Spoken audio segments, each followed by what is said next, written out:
जय श्री राम। आप सुन रहे हैं श्री रामचरितमानस कथा स्वरूप।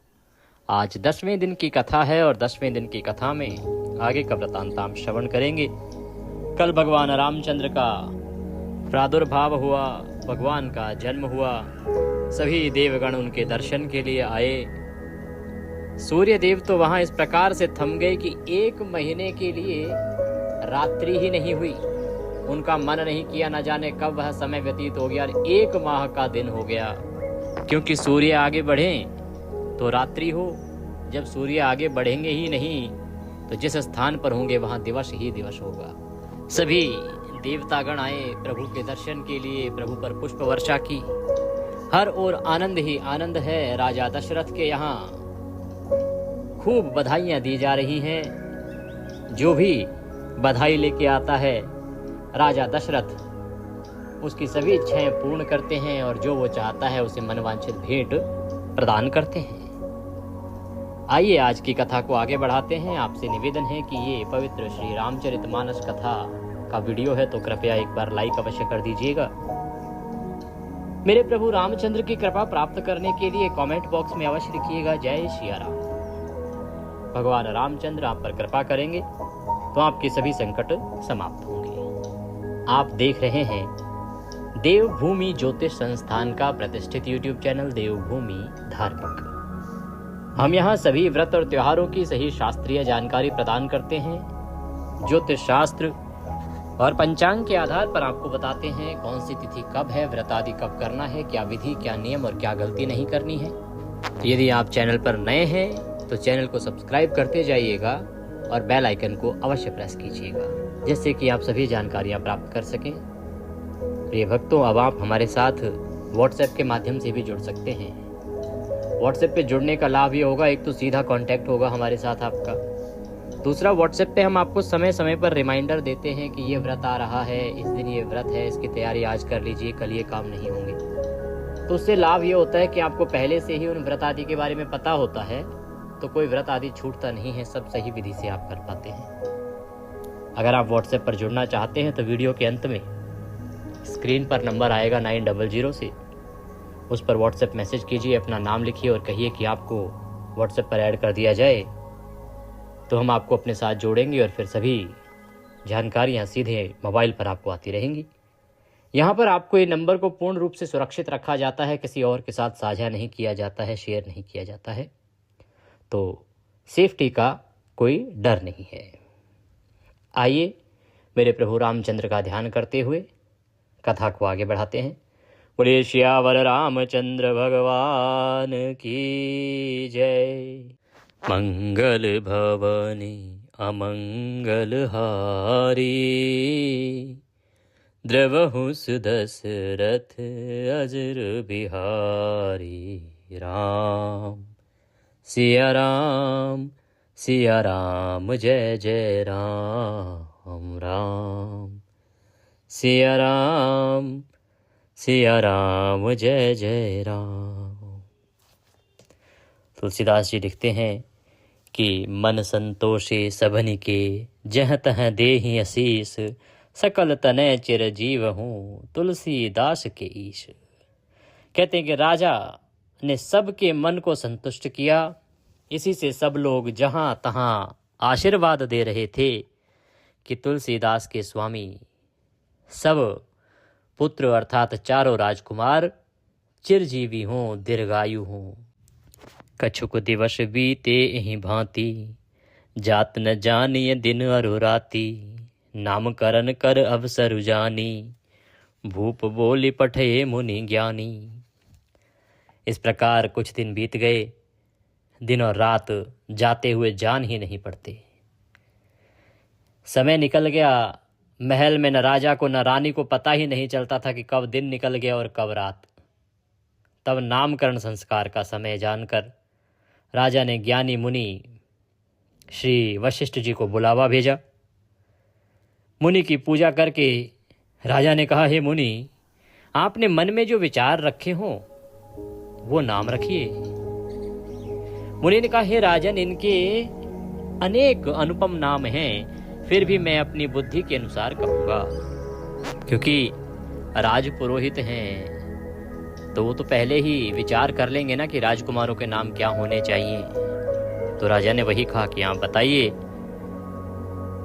मुनि कहते हैं कि करि पूजा भूपति यस भाषा, धरिय नाम जो मुनि गुण राखा, इनके नाम अनेक अनुपा, मैं नृप कहब स्वमति अनुरूपा।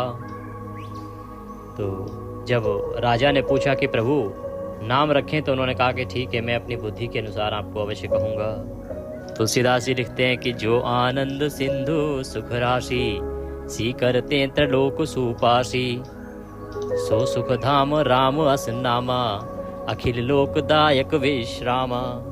क्या कहते हैं वशिष्ठ जी? वशिष्ठ जी कहते हैं कि राजन, ये जो आनंद के समुद्र और सुख की राशि है, जिस आनंद सिंधु के एक कण से तीनों लोग सुखी होते हैं, उन आपके सबसे बड़े पुत्र का नाम राम होगा, जो सुख का भवन और संपूर्ण लोगों को शांति देने वाला है। विश्व भरण पोषण कर जोई, ताकर नाम भरत अस होई, जाके सुमिरन तेरे पुनाशा, नाम शत्रुघ्न वेद प्रकाशा। कहते हैं कि जो संस्कार का भरण पोषण करते हैं, उन आपके दूसरे पुत्र का नाम भरत होगा, और जिनके स्मरण मात्र से शत्रुओं का नाश होता है, उनका वेदों में प्रसिद्ध शत्रुघ्न नाम है। लक्षण धाम राम प्रिय, सकल जगत आधार, गुरु वशिष्ठ तेहि राखा, लक्ष्मण नाम उदार। और जो शुभ लक्षणों के धाम हैं, श्री राम जी के प्यारे और सारे जगत के आधार हैं, गुरु वशिष्ठ जी ने उनका नाम लक्ष्मण, ऐसा श्रेष्ठ नाम रखा। गुरु जी ने हृदय में विचार कर ये नाम रखे और कहा, हे राजन, तुम्हारे चारों पुत्र वेद के तत्व अर्थात साक्षात परात्पर भगवान हैं, जो मुनियों के धन, भक्तों के सर्वस्व और शिव जी के प्राण हैं। उन्होंने इस समय तुम लोगों के प्रेमवश बाल लीला के रस में सुख माना है। बचपन से ही श्री रामचंद्र जी को अपना परम हितैषी स्वामी जानकर लक्ष्मण जी ने उनके चरणों में प्रीति जोड़ ली। भरत और शत्रुघ्न दोनों भाइयों में स्वामी और सेवक की जिस प्रीति को प्रशंसा की जाती है, वही प्रीति हो गई। श्याम और गौर शरीर वाली दो सुंदर जोड़ियों की शोभा को देखकर माताएं तृण तोड़ती हैं, जिसमें दीठ न लग जाए। यूं तो चारों ही पुत्र शील, रूप और गुण के धाम हैं, तो भी सुख के समुद्र श्री रामचंद्र जी सबसे अधिक हैं। उनके हृदय में कृपा रूपी चंद्रमा प्रकाशित है। उनकी मन को हरने वाली हंसी उस कृपा रूपी चंद्रमा की किरणों को सूचित करती है। कभी गोद में लेकर और कभी उत्तम पालने में लिटाकर माता प्यारे ललना कह कह कर दुलार करती हैं। व्यापक ब्रह्म निरंजन, निर्गुण विगत विनोद, सो अज प्रेम भगति बस, कौशल्या के गोद। सियापति राम, जय जय राम मेरे प्रभु राम राजा राम। जो सर्वव्यापक, निरंजन अर्थात माया रहित, निर्गुण, विनोद रहित और अजन्मा ब्रह्म हैं, वही प्रेम और भक्ति के वश कौशल्या जी की गोद में खेल रहे हैं। उनके नील कमल और गंभीर जल से भरे हुए मेघ के समान श्याम शरीर में करोड़ों कामदेवों की शोभा है। लाल लाल चरण कमलों के नखों की ज्योति ऐसी मालूम होती है जैसे लाल कमल के पत्तों पर मोती स्थिर हो गए हों। चरण तलों में वज्र ध्वजा और अंकुश के चिन्ह शोभित हैं। नुपुर की ध्वनि सुनकर मुनियों का भी मन मोहित हो जाता है। कमर में करधनी और पेट पर 3 रेखाएं त्रिवली हैं। नाभि की गंभीरता को तो वही जानते हैं जिन्होंने उसे देखा है। बहुत से आभूषणों से सुशोभित विशाल भुजाएं हैं। हृदय पर बाघ के नख की बहुत सी निराली छटा है। छाती पर रत्नों से युक्त मणियों के हार की शोभा और ब्राह्मण भृगु के चरणों को, और या कहें कि चरण चिन्हों को देखते ही मन लुभा जाता है। कंठ शंख के समान उतार चढ़ाव वाला 3 रेखाओं से सुशोभित है और ठोड़ी बहुत ही सुंदर है। मुख पर असंख्य कामदेवों की छटा छा रही है। 2 सुंदर दंतुलियां, लाल लाल होंठ, नासिका और तिलक का तो वर्णन कौन कर सकता है। इतनी अद्भुत शोभा है मेरे प्रभु राम की। सुंदर कान और बहुत ही सुंदर गाल हैं। मधुर तोतले शब्द बहुत ही प्यारे लगते हैं। जन्म के समय से रखे हुए चिकने और घुंघराले बाल हैं, जिनको माता ने बहुत प्रकार से बनाकर संवारकर किया है। शरीर पर पीली झुंगली पहनाई गई है। उनका घुटनों और हाथों के बल चलना मुझे बहुत ही प्यारा लगता है। उनके रूप का वर्णन वेद और शेष जी भी नहीं कर सकते। उसे वही जानता है जिसने कभी स्वप्न में भी देखा हो।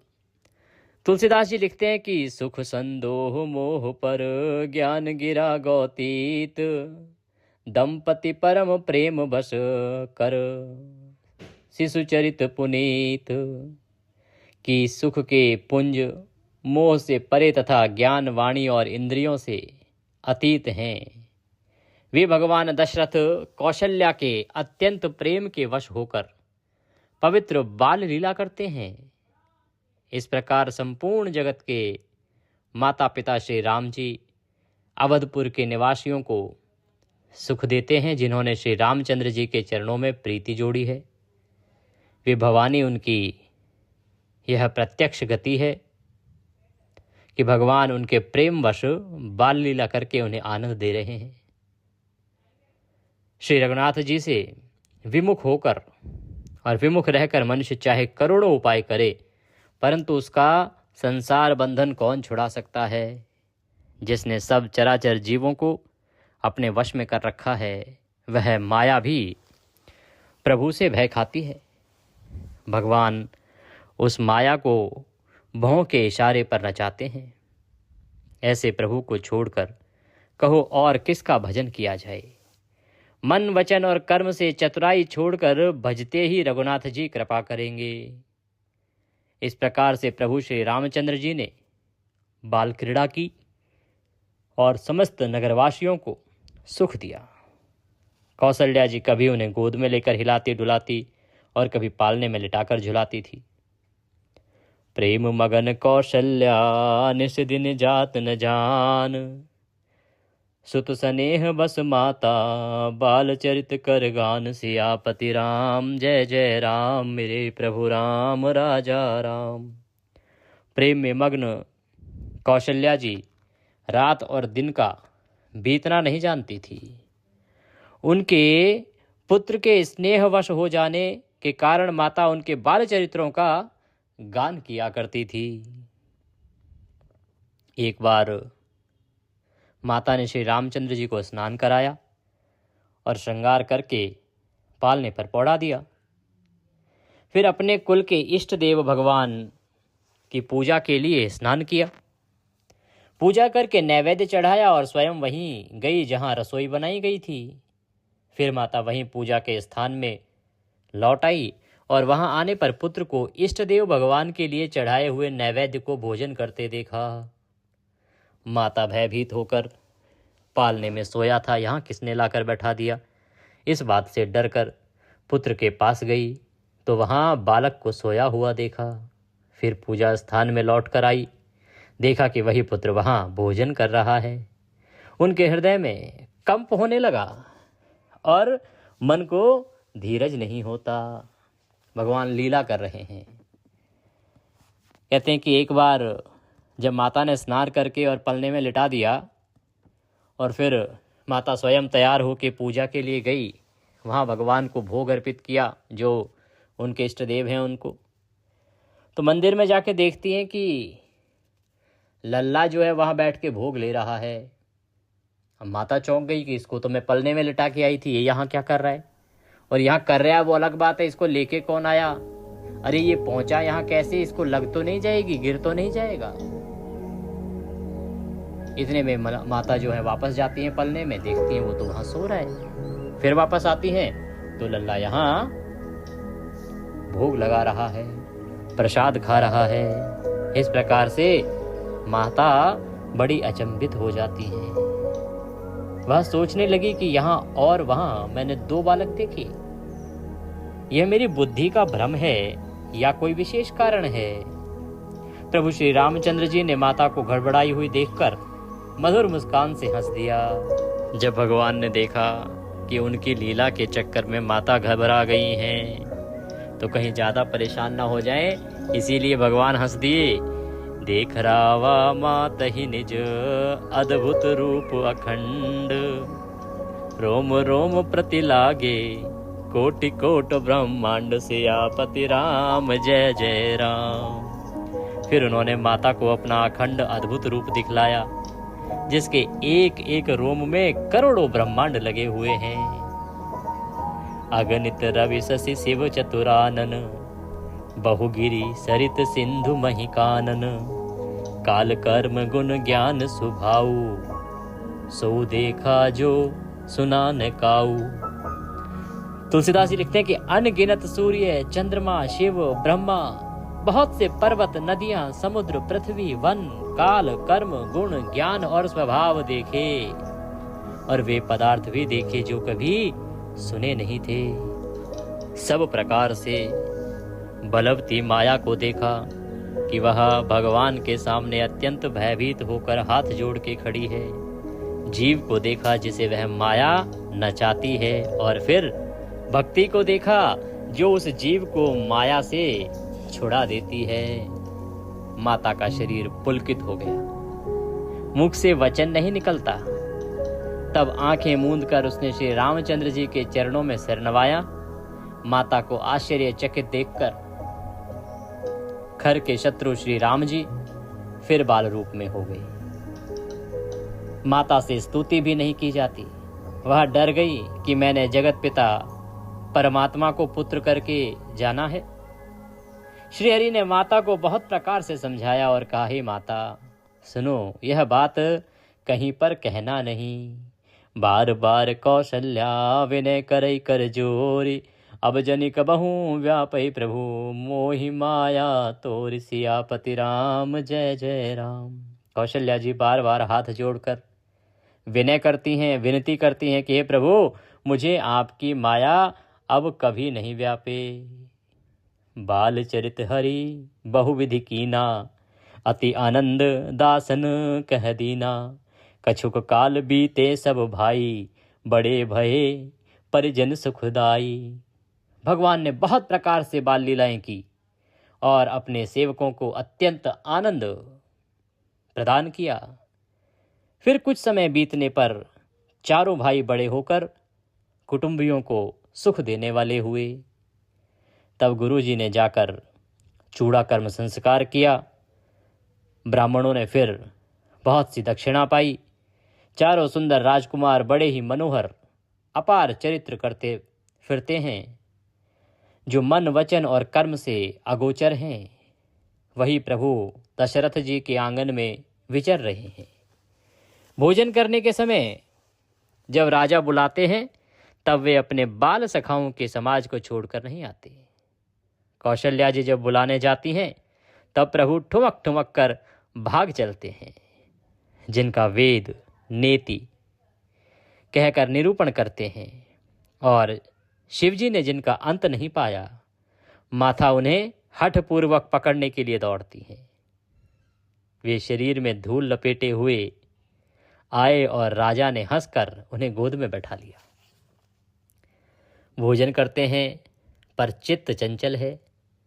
अवसर पाकर मुंह में दही भात लपटाए किलकारी मारते हुए इधर उधर भाग जाते हैं। श्री रामचंद्र जी की बहुत ही सरल, भोली और सुंदर मन भावनी बाल लीलाओं का सरस्वती, शेष जी, शिव जी और वेदों ने गान किया है। जिनका मन इन लीलाओं में अनुरक्त नहीं हुआ, विधाता ने उन मनुष्यों को वंचित कर दिया। भय कुमार जब ही सब भ्राता, दीन जनेऊ गुरु पितु माता। गुरु ग्रह गए पढ़ेन रघुराई, अल्पकाल विद्या सब आई।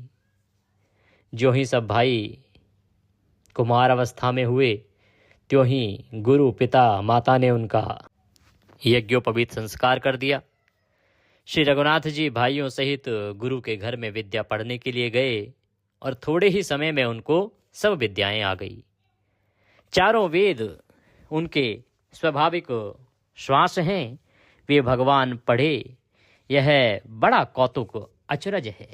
कहते हैं कि जो उनके श्वास हैं वेद, उनको भगवान पढ़ रहे हैं, ये बड़ी अजीब सी बात लगती है। चारों भाई विद्या विनय गुण और शील में बड़े निपुण हैं और सब राजाओं की लीलाओं के ही खेल खेलते हैं। हाथों में बाण और धनुष शोभा देते हैं। रूप देखते ही चराचर जड़ चेतन मोहित हो जाता है। वे सब भाई जिन गलियों में खेलते हुए निकलते हैं, उन गलियों के सभी स्त्री पुरुष उनको देखकर स्नेह से शिथिल हो जाते हैं अथवा ठिठक कर रह जाते हैं। कौशलपुरवासी नर नारी, वृद्ध अरुबाल, प्राणहु ते प्रिय लागत, सब कहूँ राम कृपाल। कौशलपुर के रहने वाले स्त्री और पुरुष, बूढ़े बालक, सभी को कृपालु श्री रामचंद्र जी प्राणों से भी बढ़कर प्रिय लगते हैं। श्री रामचंद्र जी भाइयों इष्ट मित्रों को बुलाकर साथ ले लेते हैं और नित्य वन में जाकर शिकार खेलते हैं। मन में पवित्र समझकर मृगों को मारते हैं और प्रतिदिन लाकर राजा दशरथ को दिखाते हैं। जो मृग श्री राम जी के बाणों से मारे जाते थे, वे शरीर छोड़कर देवलोक को चले जाते थे।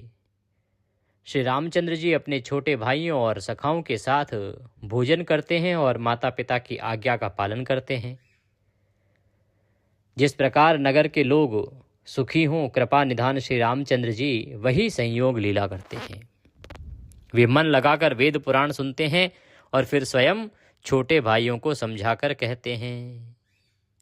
श्री रघुनाथ जी प्रातः काल उठकर माता पिता और गुरुओं के मस्तक नवाते हैं और आज्ञा लेकर नगर का काम करते हैं। उनके चरित्र देख देख कर राजा मन में बड़े हर्षित होते हैं। व्यापक अकल अनीह अज, निर्गुण नाम न रूप, भगत हेतु नाना विधि, करत चरित्र अनूप। सियापति राम जय जय राम, मेरे प्रभु राम राजा राम। मंगल भवन अमंगल हारी, द्रवहु सुदशरथ अजर बिहारी।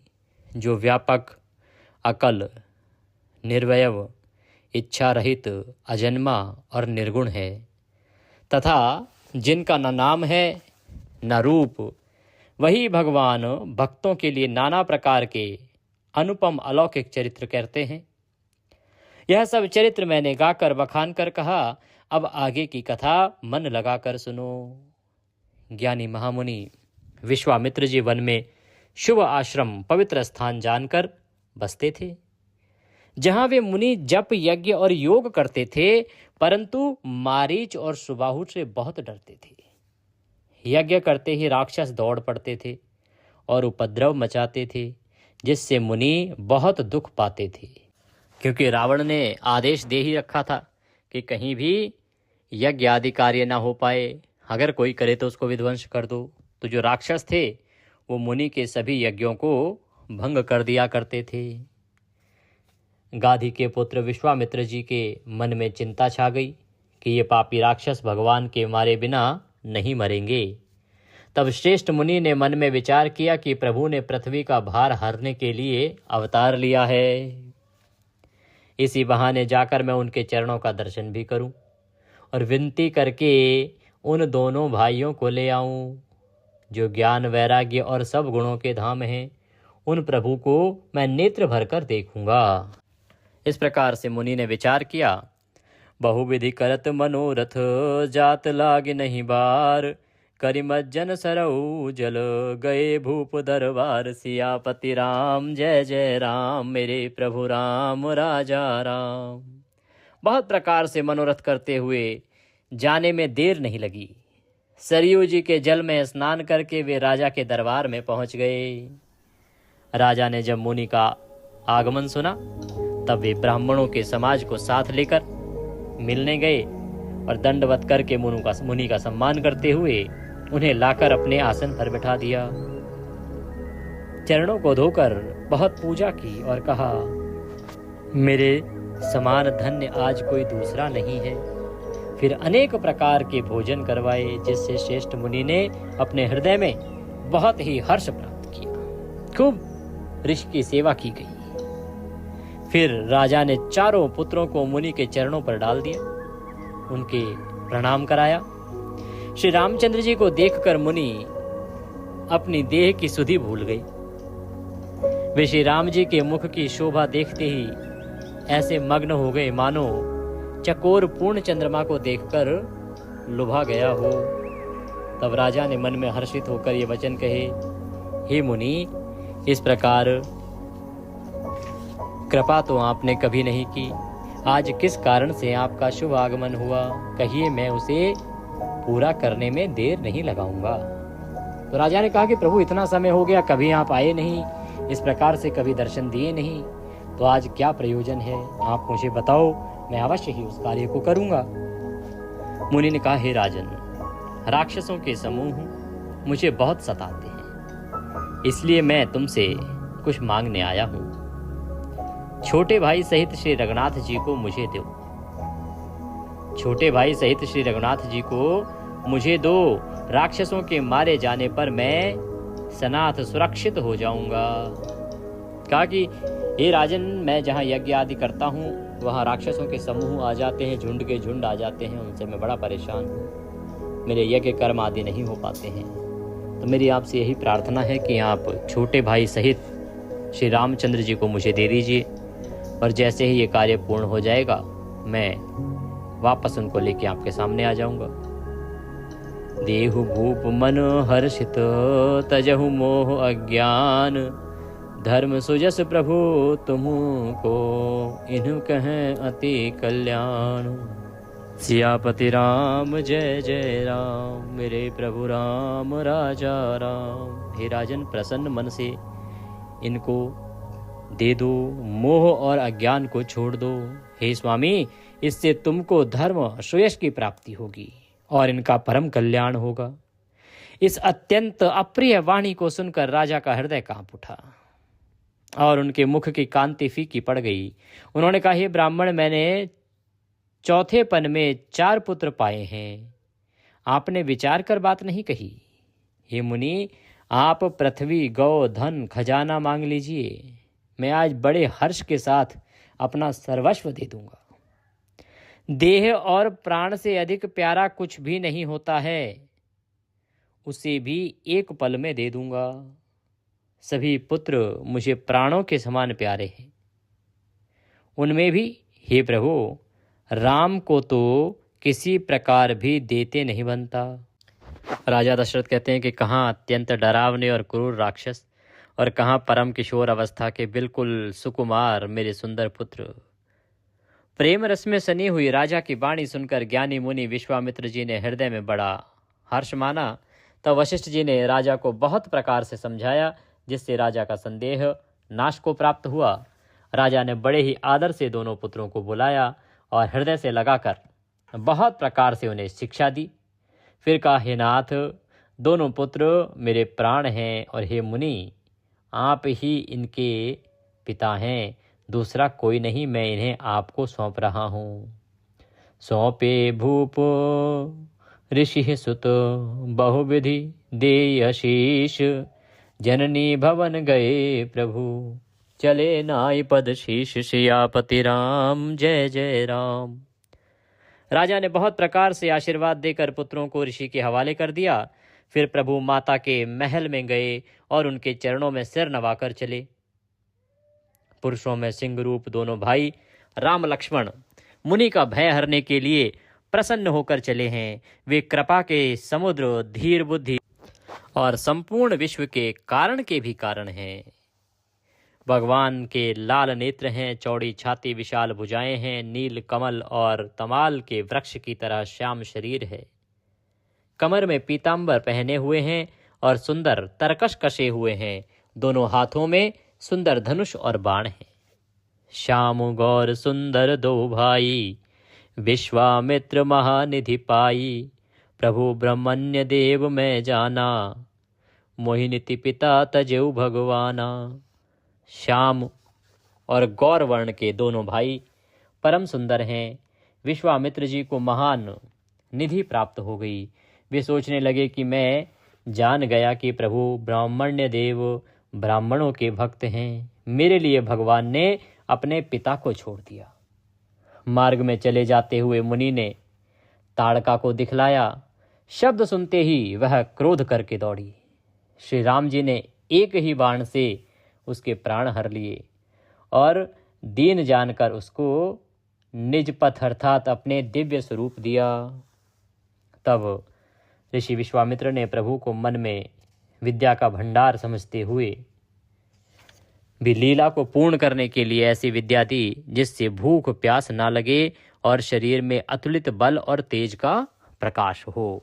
अब यद्यपि ऋषि जानते हैं कि वो तो परमेश्वर हैं, परंतु परमेश्वर जब लीला कर रहे हैं तो ऋषि का भी दायित्व है कि वो अपना फर्ज निभाएं। तो उनका जो कर्तव्य था उन्होंने उसी प्रकार से उनको शिक्षा दीक्षा दी उस समय, जिससे कि उन्हें किसी प्रकार की भूख प्यास ना लगे और वो डटकर इस यज्ञ को सफल करा सकें। सब अस्त्र शस्त्र समर्पण करके मुनि प्रभु राम जी को अपने आश्रम में ले आए और उन्होंने परम हित जानकर भक्ति पूर्वक कंद मूल और फल का भोजन कराया। सवेरे श्री रघुनाथ जी ने मुनि से कहा कि आप जाकर निडर होकर यह कीजिए। यह सुनकर सब मुनि हवन करने लगे।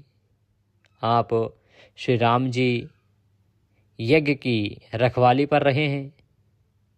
यह समाचार सुन मुनियों का शत्रु क्रोधी राक्षस मारीच अपने सहायकों को लेकर दौड़ा।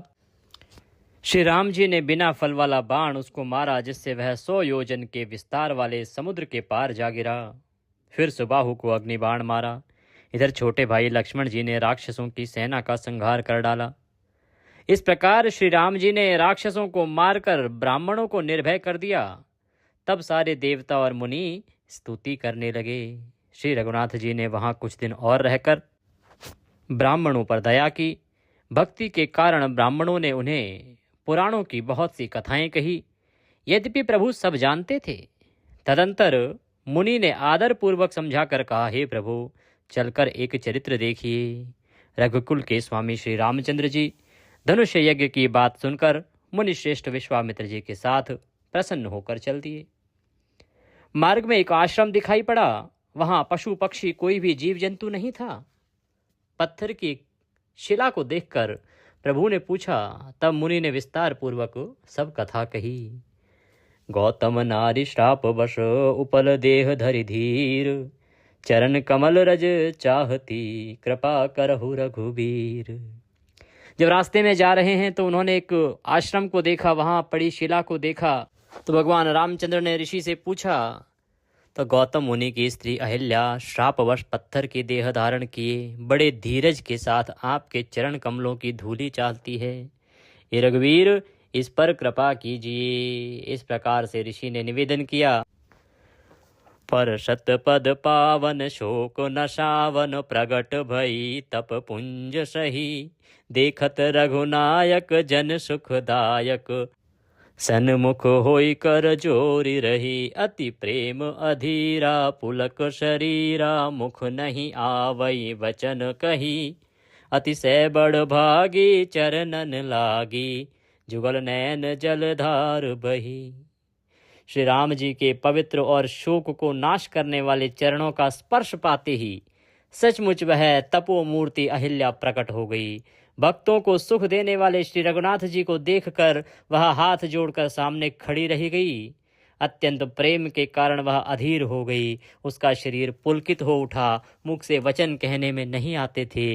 वह अत्यंत बड़भागिनी अहिल्या प्रभु के चरणों से लिपट गई और उसके दोनों नेत्रों से प्रेम और आनंद के आंसुओं की धारा बहने लगी। सुंदर लिखते हैं तुलसीदास जी, धीरज मन कीन्हा प्रभु कहूँ चीन्हा, रघुपति कृपा भगति पाई, अति निर्मल बानी स्तुति ठानी, ज्ञान गाम्य जय रघुराई, मैं नारी अपावन प्रभु जग पावन, रावण रिपुजन सुखदाई, राजीव विलोचन भव भय मोचन, पाहि पाहि शरणहि आई। फिर उसने मन में धीरज धरकर प्रभु को पहचाना और रघुनाथ जी की कृपा से भक्ति प्राप्त की। तब अत्यंत निर्मल वाणी से उसने स्तुति आरंभ की।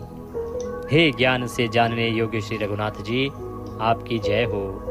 मैं अपवित्र स्त्री हूँ और हे प्रभु, आप जगत को पवित्र करने वाले, भक्तों को सुख देने वाले और रावण के शत्रु हैं। हे कमल नयन, हे संसार के भय को छुड़ाने वाले, मैं आपकी शरण आई हूँ, आप मेरी रक्षा कीजिए, रक्षा कीजिए। मुनि श्राप जो दीन्हा अति भल कीन्हा, परम अनुग्रह जाना, देखें भरि लोचन हरि भव मोचन, इहै लाभ शंकर जाना। विनती प्रभु मोरी मैं अति भोरी, नाथ न मांगो बर आना, पद कमल परागा रस अनुरागा, मम मन मधुप करई पाना। मुनि ने जो मुझे श्राप दिया सो बहुत ही अच्छा किया। मैं उसे अत्यंत अनुग्रह मानती हूँ कि जिसके कारण मैंने संसार से छुड़ाने वाले श्री हरि आपको नेत्र भर कर देखा। इसी आपके दर्शन को शंकर जी सबसे बड़ा लाभ समझते हैं। हे प्रभु, मैं बुद्धि की बड़ी भोली हूँ, मेरी एक विनती है। हे नाथ, मैं और कोई वर नहीं मांगती, केवल यही चाहती हूँ कि मेरा मन रूपी भौरा आपके चरण कमल की रज के प्रेम रूपी रस का सदा पान करता रहे। जेहि पद सुर सरिता परम पुनीता, प्रगट भई शिव शीश धरी, सोई पद पंकज जेहि पूजत अज, मम सिर धरेउ कृपाल हरि। एहि भांति सिधारी गौतम नारी, बार बार हरि चरण परी, जो अति मन भावा सो बरु पावा, गए पति लोक आनंद भरी। जिन चरणों से परम पवित्र देव नदी गंगा जी प्रकट हुई, जिन्हें शिव जी ने सिर पर धारण किया और जिन चरण कमलों को ब्रह्मा जी पूजते हैं, कृपालु हरि आपने उन्हीं को मेरे सिर पर रखा। इस प्रकार स्तुति करती हुई बार बार भगवान के चरणों में गिर गिर कर जो मन को बहुत ही अच्छा लगा, उस वर को पाकर गौतम की वह स्त्री अहिल्या आनंद में भरी हुई पति लोक को चली गई। अस प्रभु दीन बंधु हरि, कारण रहित दयाल, तुलसीदास सठ तेहि, भज छाड़ कपट जंजाल, सियापति राम जय जय राम। प्रभु श्री रामचंद्र जी ऐसे दीनबंधु और बिना ही कारण दया करने वाले हैं। तुलसीदास जी कहते हैं कि हे शठ, हे मन, तू कपट जंजाल छोड़कर उन्हीं का भजन कर, भजन कर, भजन कर। चले राम लक्ष्मण मुनि संगा, गए जहाँ जग पावनी गंगा, गाधी सून सब कथा सुनाई, जेहि प्रकार सुर सरिहि मही आई। श्री राम जी और लक्ष्मण जी मुनि के साथ चले। वे वहां गए जहां जगत को पवित्र करने वाली गंगा जी थी। महाराज गाधी के पुत्र विश्वामित्र जी ने वह सब कथा कह सुनाई, जिस प्रकार देव नदी गंगा जी पृथ्वी पर आई थी। तब प्रभु ने ऋषियों सहित गंगा जी में स्नान किया। ब्राह्मणों ने भांति भांति के दान पाए। फिर मुनि वृंद के साथ वे प्रसन्न होकर चले और शीघ्र ही जनकपुर के निकट पहुंच गए। श्री राम जी ने जब जनकपुरी की शोभा देखी, तब वे छोटे भाई लक्ष्मण सहित अत्यंत हर्षित हुए। वहां अनेक बावलियां थी, कुएं थे, नदी थी, तालाब थे। जिनमें अमृत के समान जल और मणियों की सीढ़ियां बनी हुई हैं। मकरंद रस से मतवाले होकर भौरे सुंदर गुंजार कर रहे हैं। रंग बिरंगे बहुत से पक्षी मधुर शब्द कर रहे हैं। रंग रंग के कमल खिले हैं। सदा सब ऋतुओं में सुख देने वाला शीतल मंद सुगंध पवन बह रहा है। सुमन बाटिका बाग बन विपुल विहंग निवास, फूलत फलत सुपल्लवत सोहत पुर चहूँ पास। सियापति राम जय जय राम, मेरे प्रभु राम राजा राम। पुष्प वाटिका बाग और वन जिनमें बहुत से पक्षियों का निवास है, फूलते फलते और सुंदर पत्तों से लदे हुए नगर के चारों ओर सुशोभित हैं। नगर की सुंदरता का वर्णन करते नहीं बनता। मन जहाँ जाता है वहाँ लुभा जाता है। सुंदर बाजार हैं, मणियों से बने हुए विचित्र छज्जे हैं, मानो ब्रह्मा ने उन्हें अपने हाथों से बनाया है। कुबेर के समान श्रेष्ठ धनी व्यापारी सब प्रकार की अनेक वस्तुएं लेकर बैठे हैं। सुंदर चौराहे और सुहावनी गलियां सदा सुगंध से सींची रहती हैं। सबके घर मंगल में हैं और उन पर चित्र गड़े हुए हैं, जिन्हें मानो कामदेव रूपी चित्रकार ने अंकित किया है। नगर के सभी स्त्री पुरुष सुंदर पवित्र साधु स्वभाव वाले धर्मात्मा ज्ञानी और गुणवान हैं। जहाँ जनक जी का अत्यंत अनुपम सुंदर निवास स्थान है अर्थात महल है, वहाँ के विलास ऐश्वर्य को देखकर देवता भी थकित स्तंभित हो जाते हैं। मनुष्यों की तो बात ही क्या है। कोट राजमहल के परकोटे को देखकर चित्त चकित हो जाता है। ऐसा मालूम होता है मानो उसने समस्त लोगों की शोभा को रोक रखा हो अर्थात घेर रखा हो। धवल धाम मणिपुरट पट सुघटित नाना भांति, सिय निवास सुंदर सदन शोभा किमि कहीं जाति। सियापति राम जय जय राम, मेरे प्रभु राम राजा राम। मंगल भवन अमंगल हारी, द्रवहु सुदशरथ अजर विहारी। उज्ज्वल महल में अनेक प्रकार के सुंदर रीति से बने हुए मणि जटित सोने की जरी के पर्दे लगे हैं। सीता जी के रहने के सुंदर महल की शोभा का वर्णन किया ही नहीं जा सकता। राजमहल के सब दरवाजे सुंदर हैं, जिनमें वज्र के मजबूत अथवा हीरे के चमकते हुए किवाड़ लगे हैं। वहाँ राजाओं, नटों, मागधों और भाटों की भीड़ लगी रहती है। घोड़ों और हाथियों के लिए बहुत बड़ी बड़ी घुड़शालें हैं, गजशालाएं हैं, जो सब समय घोड़े, हाथी और रथों से भरी रहती हैं। बहुत से शूरवीर मंत्री और सेनापति हैं। उन सब के घर भी राजमहल सरीखे ही हैं। नगर के बाहर तालाब और नदी के निकट जहाँ तहाँ बहुत से राजा लोग उतरे हुए डेरा डाले हुए हैं, क्योंकि ये समय चल रहा है प्रिय दर्शकों, जब स्वयंवर सीता जी का हो रहा था। तो स्वयंवर के लिए ही तो मुनि के साथ भगवान रामचंद्र पहुँचे हैं वहाँ पर। तो बाकी जो राजा लोग हैं वो पहले से आए हुए हैं।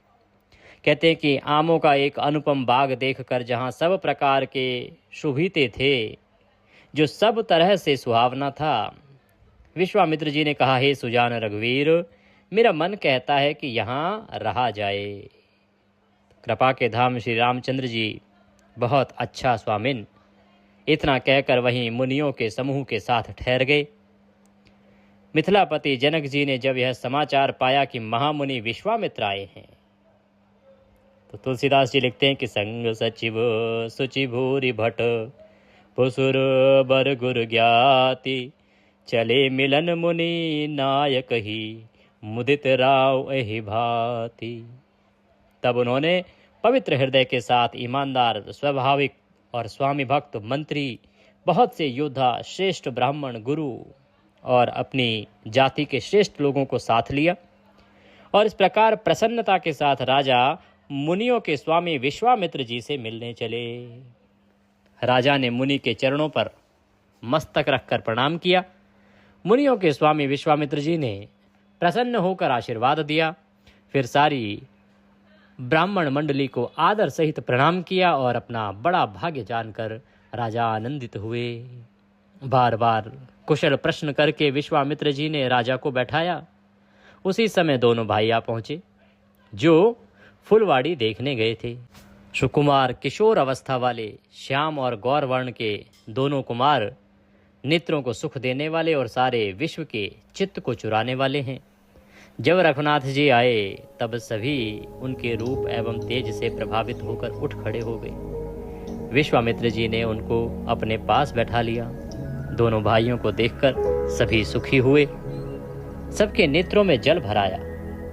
आनंद और प्रेम के आंसू उमड़ पड़े और शरीर रोमांचित हो उठे। राम जी की मधुर मनोहर मूर्ति को देखकर विदेह कौन जनक विशेष रूप से देह की सुध बुध से रहित हो गए। जैसे ही जनक ने भगवान रामचंद्र को देखा सब सुध बुध खो गई। तुलसीदास जी लिखते हैं कि प्रेम मगन मनु जान इंद्रभु कर विवेक धर धीर बोले मुनिपद नाय सिरु गद गद गिरा गभीर। मन को प्रेम में मग्न जान राजा जनक ने विवेक का आश्रय लेकर धीरज धारण किया और मुनि के चरणों में सिर नवाकर गदगद प्रेम भरी गंभीर वाणी से कहा, हे नाथ, कहिए ये दोनों सुंदर बालक मुनिकुल के आभूषण हैं या किसी राजवंश के पालक हैं, अथवा जिसकी वेदों ने नेति कहकर गान किया है, कहीं वह ब्रह्म तो युगल रूप धरकर नहीं आया है। जनक जी ने पूछा कि हे ऋषिवर, ये मुनियों के पुत्र हैं या किसी राजवंश से हैं, या कहीं ऐसा तो नहीं कि नेति का अभिप्राय वही कि भगवान स्वयं तो यहाँ रूप धारण करके युगल रूप धरकर नहीं आ गए हैं। मेरा मन जो स्वभाव से ही वैराग्य रूप हुआ है, इस तरह मुग्ध हो रहा है जैसे चंद्रमा को देखकर चकोर। हे प्रभु, इसीलिए मैं आपसे सत्य भाव से पूछता हूँ। हे नाथ, बताइए, छिपाव ना कीजिए।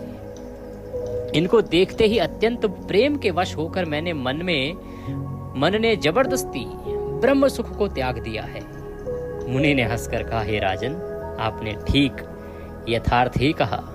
आपका वचन मिथ्या नहीं हो सकता।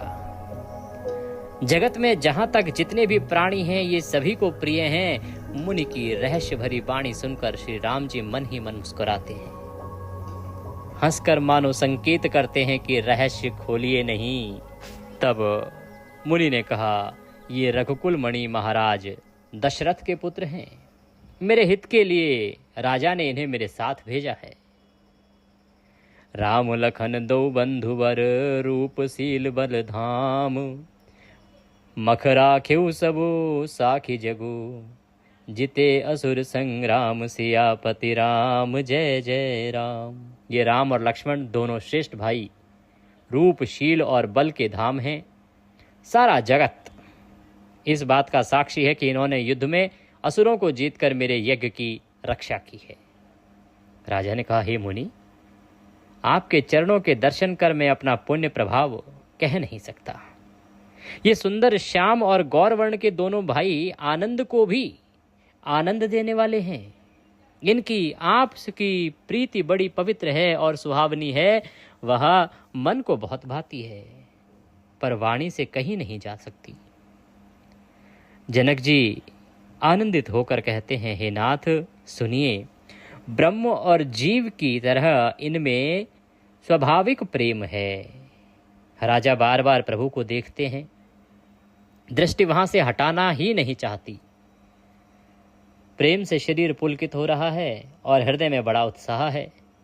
मुनि की प्रशंसा करके और उनके चरणों में सिर नवाकर राजा उन्हें नगर में लिवा ले चले। एक सुंदर महल जो सब समय सभी ऋतुओं में सुखदायक था, वहां राजा ने उन्हें ले जाकर ठहराया। तदंतर सब प्रकार से पूजा और सेवा करके राजा विदा मांगकर अपने घर गए। ऋषय संग रघुवंश मणि करी भोजन विश्राम बैठे प्रभु भ्राता सहित दिवस रहा भरी जाम सियापति राम जय जय राम। मेरे प्रभु राम राजा राम। रघुकुल के शिरोमणि प्रभु श्री रामचंद्र जी ऋषियों के साथ भोजन और विश्राम करके भाई लक्ष्मण समेत बैठे। उस समय पहर भर दिन रह गया था। लक्ष्मण जी के हृदय में विशेष लालसा है कि जाकर जनकपुर देखावें, परंतु प्रभु श्री रामचंद्र जी का डर है और फिर मुनि से भी सकुचाते हैं, इसीलिए प्रकट में कुछ नहीं कहते, मन ही मन मुस्कुरा रहे हैं। अंतर्यामी श्री रामचंद्र जी ने छोटे भाई के मन की दशा को जान लिया तो उनके हृदय में भक्त वत्सलता उमड़ आई। ये गुरु की आज्ञा पाकर बहुत ही विनय के साथ सकुचाते हुए मुस्कुराकर बोले, हे नाथ, लक्ष्मण नगर देखना चाहते हैं, किंतु प्रभु आपके डर और संकोच के कारण स्पष्ट नहीं कहते। यदि आपकी आज्ञा पाऊं तो मैं इनको नगर दिखलाकर तुरंत ही वापस ले आऊं। यह सुनकर मुनीश्वर विश्वामित्र जी ने प्रेम सहित वचन कहे, हे राम, तुम नीति की रक्षा कैसे न करोगे? हे तात, तुम धर्म की मर्यादा का पालन करने वाले और प्रेम के वशीभूत होकर सेवकों को सुख देने वाले हो। जाय देखी आवहु नगरो, सुख निधान दो भाई, करहु सुफल सब के नयन, सुंदर बदन दिखाई, सियापति राम जय जय राम, मेरे प्रभु राम राजा राम। कि सुख के निधान दोनों भाई जाकर नगर देखाओ, अपने सुंदर मुख दिखलाकर सब नगरवासियों के नेत्रों को सफल करो, उनकी इच्छाओं को भी पूर्ण करो। सब लोगों के नेत्रों को सुख देने वाले दोनों भाई मुनि के चरण कमलों की वंदना करके वहां से चले। बालकों के झुंड इनकी अत्यंत शोभा देखकर साथ लग गए। जैसे कोई भी उत्तम पुरुष जा रहा होता है तो नगर के बालक उसके साथ साथ चलने लगते हैं। उनके नेत्र और मन लुभा गए।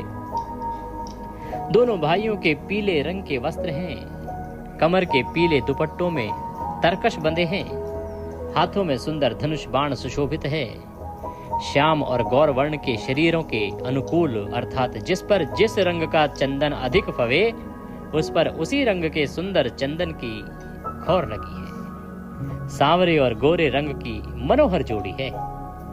सिंह के समान पुष्ट गर्दन, गले का पिछला भाग है, विशाल भुजाएं हैं, चौड़ी छाती पर अत्यंत सुंदर गजमुक्तों की माला है, सुंदर लाल कमल के समान नेत्र हैं।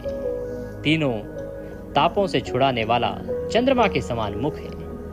कानों में सोने के कर्णफूल शोभा दे रहे हैं और देखते ही चित्त को मानो चुरा लेते हैं।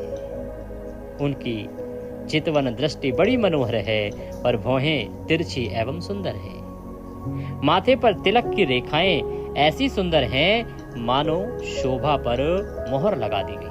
रुचिर चौतनी सुभग सिर, मेचक कुंचित केश, नख सिख सुंदर बंधु दो, शोभा सकल सुदेश, सियापति राम जय जय राम, मेरे प्रभु राम राजा राम। सिर पर सुंदर चौकोनी टोपियां, काले और घुंघराले बाल हैं। दोनों भाई नख से लेकर शिखा तक सुंदर हैं और सभी शोभा जहां जैसी चाहिए वैसी ही है। जब पुरवासियों ने यह समाचार पाया कि दोनों राजकुमार नगर देखने के लिए आए हैं, तब वे सब घर बार सब काम काज छोड़कर ऐसे दौड़े मानो दरिद्री धन का खजाना लूटने के लिए दौड़े हों। स्वभाव ही से सुंदर दोनों भाइयों को देखकर वे लोग नेत्रों का फल पाकर सुखी हो रहे हैं। युवती स्त्रियां घर के झरोखे से लगी हुई प्रेम सहित श्री रामचंद्र जी के रूप को देख रही हैं। वे आपस में बड़े प्रेम से बातें कर रही हैं। हे सखी, इन्होंने करोड़ों कामदेवों की छवि को जीत लिया है। देवता, मनुष्य, असुर, नाग और मुनियों में ऐसी शोभा तो कहीं सुनने में भी नहीं आती। भगवान विष्णु के 4 भुजाएं हैं, ब्रह्मा जी के 4 मुख हैं, शिव जी का विकट भयानक वेश है और उनके 5 मुंह हैं। हे सखी, दूसरा देवता भी कोई ऐसा नहीं है जिसके साथ इस छवि की उपमा दी जाए। तो सभी जो नगर की स्त्रियां हैं वो एक दूसरे से वार्तालाप कर रही हैं कि ये इतने सुंदर हैं कौन जो भगवान से भी अति सुंदर दिखाई देते हैं। वै किशोर सुषमा सदन श्याम गौर सुख धाम, अंग अंग पर बारियहीं कोटि कोटि सत काम, सियापति राम जय जय राम, मेरे प्रभु राम राजा राम। इनकी किशोर अवस्था है। ये सुंदरता के घर सांवले और गोरे रंग के तथा सुख के धाम हैं। इनके अंग अपर करोड़ों अरबों कामदेवों को निछावर कर देना चाहिए। हे सखी, कहो तो ऐसा कौन शरीरधारी होगा जो इस रूप को देखकर मोहित न हो जाए। तब कोई दूसरी सखी प्रेम सहित कोमल वाणी बोली, हे सयानी, मैंने जो सुना है उसे सुनो। ये दोनों राजकुमार महाराज दशरथ जी के पुत्र हैं। बाल राजहंसों का ऐसा सुंदर जोड़ा है। ये मुनि विश्वामित्र के यज्ञ की रक्षा करने वाले हैं। इन्होंने युद्ध के मैदान में राक्षसों को मारा है। जिनका श्याम शरीर और सुंदर कमल जैसे नेत्र हैं ना, जो मारीच और सुबाहु के मद को चूर करने वाले और सुख की खान हैं, और जो हाथ में धनुष बाण लिए हुए हैं, वे कौशल्या जी के पुत्र हैं, जिनका नाम राम है, जिनका रंग गोरा और किशोर अवस्था है, और जो सुंदर वेश बनाए हैं और हाथ में धनुष बाण लिए श्री राम जी के पीछे पीछे चल रहे हैं, वे इनके छोटे भाई हैं। उनका नाम लक्ष्मण है। हे सखी सुनो, उनकी माता सुमित्रा हैं। तुलसीदास जी लिखते हैं कि विप्र काजु करि बंधु दो, मग मुनि बधु उधार, आए देखन चाप मख, सुनि हरखी सब नारि, सियापति राम जय जय राम, मेरे प्रभु राम राजा राम। कहते हैं कि दोनों भाई ब्राह्मण विश्वामित्र का काम करके और रास्ते में मुनि गौतम की स्त्री अहिल्या का उद्धार करके यहाँ धनुष यज्ञ देखने आए हैं। यह सुनकर सब स्त्रियां प्रसन्न हुई। श्री रामचंद्र जी की छवि देखकर कोई एक दूसरी सखी कहने लगी, यह वर जानकी के योग्य है। हे सखी, यदि कहीं राजा इन्हें देख ले तो प्रतिज्ञा छोड़कर हठ पूर्वक इन्हीं से विवाह कर देगा। किसी ने कहा, राजा ने इन्हें पहचान लिया है और मुनि के सहित इनका आदर पूर्वक सम्मान किया है, परंतु हे सखी, राजा अपना प्रण नहीं छोड़ता। वह होनहार के वशीभूत होकर हठपूर्वक अविवेक का ही आश्रय लिए हुए है। प्रण पर अड़े रहने की मूर्खता नहीं छोड़ता। कोई कहती है, यदि विधाता भले हैं और सुना जाता है कि वे सबको उचित फल देते हैं, तो जानकी जी को यही वर मिलेगा। हे सखी, इसमें संदेह नहीं है। जो देव योग से ऐसा संयोग बन जाए तो हम सब लोग कृतार्थ हो जाएं। हे सखी, मेरे तो इससे इतनी अधिक आतुरता हो रही है कि इसी नाते कभी ये यहाँ आएंगे। भाई, अगर सीता जी से विवाह हो गया तो इनका हमारे नगर में आना जाना लगा रहेगा, नहीं तो विवाह ना हुआ तो हे सखी सुनो, हमको इनके दर्शन दुर्लभ हैं। यह संयोग तभी हो सकता है जब हमारे पूर्व जन्मों के बहुत पुण्य हो। दूसरे ने कहा, हे सखी, तुमने बहुत अच्छा कहा, इस विवाह से सभी का परम हित है। तभी किसी ने कहा कि शंकर जी का धनुष कठोर है और ये सांवले राजकुमार कोमल शरीर के बालक हैं। हे शयानी, सब असमंजस ही है। यह सुनकर दूसरी सखी कोमल वाणी से कहने लगी, हे सखी, इनके संबंध में कोई कोई ऐसा कहते हैं कि ये देखने में तो छोटे हैं पर इनका प्रभाव बहुत बड़ा है। सखी इन कह को वस कहीं, बड़ प्रभाव देखत लघु अहीं। जिनके चरण कमलों की धूलि का स्पर्श पाकर अहिल्या तर गई, जिसने बड़ा भारी पाप किया था, वे क्या शिव जी का धनुष बिना तोड़े रहेंगे?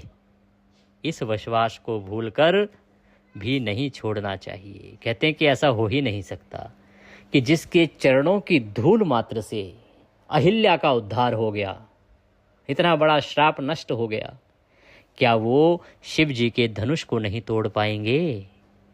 जिस ब्राह्मा ने सीता को सवार कर बड़ी चतुराई से रचा है, उसी ने विचार कर सांवला वर भी रच रखा है। उसके ये वचन सुनकर सब हर्षित हुई और कोमल वाणी से कहने लगी, ऐसा ही हो, ऐसा ही हो। हे हर सही वर सही सुमन, सुमुखी सुलोचनि वृंद, जाहि जहाँ जहाँ बंधु दो, तह तह परमानंद। सियापति राम जय जय राम। सुंदर मुख और सुंदर नेत्रों वाली स्त्रियां समूह हृदय में हर्षित होकर फूल बरसा रही हैं। जहाँ जहाँ दोनों भाई आते जाते हैं वहाँ वहाँ परम आनंद छा जाता है। दोनों भाई नगर के पूरब ओर चले गए, जहाँ धनुष यज्ञ के लिए रंग भूमि बनाई गई थी। बहुत लंबा चौड़ा सुंदर ढाला हुआ पक्का आंगन था, जिस पर सुंदर और निर्मल वेदी सजाई गई थी। चारों ओर सोने के बड़े बड़े मंच थे, जिन पर राजा लोग बैठेंगे। उनके पीछे समीप ही चारों ओर दूसरे मचानों का मंडलाकार घेरा सुशोभित था। वह कुछ ऊंचा था, सब प्रकार से सुंदर था। जहां जाकर नगर के लोग बैठेंगे, उन्हीं के पास विशाल एवं सुंदर सफेद मकान अनेक रंगों के बनाए गए हैं, जहां अपने अपने कुल के अनुसार सब स्त्रियां यथा योग्य जिसको जहां बैठना उचित है बैठकर देखेंगी। नगर के बालक कोमल वचन कह कहकर आदर पूर्वक प्रभु श्री रामचंद्र जी को रचना दिखला रहे हैं। सब शिशु एहि मिश्र प्रेम बश, परसि मनोहर गात। तन पुल कहीं अति हर हुई, देखी देखी दो भ्रात। सियापति राम जय जय राम, मेरे प्रभु राम राजा राम। सब बालक इसी बहाने प्रेम के वश होकर श्री राम जी के मनोहर अंगों को छूकर शरीर से पुलकित हो रहे हैं, और दोनों भाइयों को देख देख कर उनके हृदय में अत्यंत हर्ष हो रहा है। श्री रामचंद्र जी ने सब बालकों को प्रेम के वश जानकर स्थानों की प्रेम पूर्वक प्रशंसा की। इससे बालकों का उत्साह, आनंद, प्रेम और भी अधिक बढ़ गया। वे सब अपनी अपनी रुचि के अनुसार उन्हें बुला लेते हैं और दोनों भाई प्रेम सहित उनके पास चले जाते हैं। कोमल, मधुर और मनोहर वचन कहकर श्री राम जी अपने छोटे भाई लक्ष्मण को रचना दिखलाते हैं, जिनकी आज्ञा पाकर माया लव निमेश में ब्राह्मणों के समूह रच डालती है। वही दीनों पर दया करने वाले प्रभु श्री राम जी भक्तों के और भक्ति के कारण धनुष यज्ञशाला को चकित होकर आश्चर्य के साथ देख रहे हैं। इस प्रकार सब कौतुक को देखकर वे गुरु के पास चले। देर हुई जानकर उनके मन में डर है। जिनके भय से डर को भी डर लगता है, वही प्रभु भजन का प्रभाव दिखला रहे हैं। उन्होंने कोमल, मधुर और सुंदर बातें कहकर बालकों को जबरदस्ती विदा किया। बालक जाने को तैयार नहीं है। फिर उन्होंने देखा कि गुरु के पास जाने के लिए अब देर हो रही है, तो वो भगवान कहते हैं कि अब हमें जाना चाहिए, अन्यथा गुरु से डरना पड़ेगा। गुरु ऐसा ना हो कि हमें डांट दें। सब है सब प्रेम विनीत अति, सकुच सहित दो भाई। गुरुपद पंकज नाय सिर, बैठे आय सुपाई। सियापति राम जय जय राम, मेरे प्रभु राम राजा राम। मंगल भवन अमंगल हारी, द्रवहु सुदशरथ अजर बिहारी। बोले श्री रामचंद्र भगवान की जय। आज की कथा को हम यहीं विश्राम देंगे। कल हम इससे आगे का वृतांत श्रवण करेंगे। आज की कथा के निमित्त यदि दक्षिणा आदि कुछ भी अर्पित करना चाहते हैं तो स्क्रीन पर नंबर आ रहा होगा 900 से, उस पर भेज सकते हैं। प्रिय दर्शकों, एकादशी आ रही है और एकादशी के साथ की संक्रांति का बड़ा उत्तम योग बन रहा है, और इसी के साथ खरमास की शुरुआत भी होने जा रही है। इससे संबंधित सभी जानकारियां वीडियो में मैंने आपको प्रस्तुत की हैं, उनका लाभ लीजिए। नवरात्रि का वीडियो भी चैनल पर उपलब्ध है, उसको भी आप देख सकते हैं, उसका भी लाभ ले सकते हैं। व्हाट्सएप पर यदि अभी तक हमारे साथ नहीं जुड़े हैं तो जुड़ जाइए। स्क्रीन पर नंबर आ रहा है 900 से, इस पर आप मैसेज कीजिए और कहिए कि आपको व्हाट्सएप पर जोड़ दिया जाए, तो हम आपको अपने साथ व्हाट्सएप पर ऐड करेंगे और फिर सभी जानकारी सीधे आपको मोबाइल पर आती रहेंगी। जय श्री राम।